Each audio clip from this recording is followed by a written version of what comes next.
Coba sebutkan mukjizat siapa yang bisa diterima oleh sains. Arti kata mukjizat saja sudah tidak masuk akal. Dan pahami juga mukjizat itu kapan terjadi dan ditunjukkan oleh SPA. Ya memang mukjizat itu secara konseptual juga adalah sesuatu yang tidak bisa dinalar. Jadi bentuknya memang keajaiban-keajaiban. Jadi kalau misalkan ditanyakan, coba sebutkan mukjizat yang bisa diterima oleh sains, ya nggak ada yang bisa menerima oleh sains. Dan sains juga nggak pernah keberatan untuk tidak menerima mukjizat gitu, ya nggak apa-apa. Karena sains itu justru menguji pada sesuatu yang sudah bisa generalisasi, sudah bisa diuji berkali-kali, sudah ada metodologinya gitu. Nah, kalau misalkan keajaiban itu kan nggak mungkin bisa diuji berkali-kali.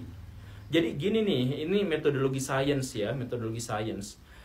Kalau ada orang kena penyakit DBD, terus disuntikan sama obat itu, ternyata sembuh. Nah, itu belum diterima sama sains. Sains akan menerima kalau ketika obat itu disuntikan kepada 1000 manusia dan dampaknya sama dimanapun dia tinggal dan kemudian bisa dikalkulasikan kenapa itu bisa terjadi, maka itu sains.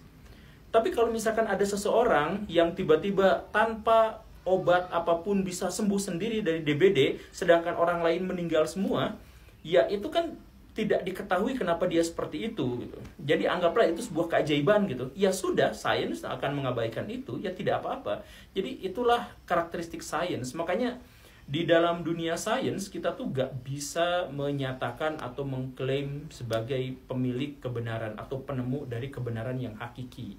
Kita hanya bisa mengklaim bahwa kita menemukan bukti-bukti ilmiah dan aktual terkait dengan fenomena yang terjadi. Apakah itu benar atau salah?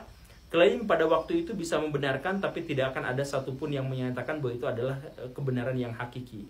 Nanti mungkin 10-20 tahun kemudian, bahkan 5-6 tahun kemudian itu akan selesai, ya bisa aja seperti itu. Gitu, itulah sains.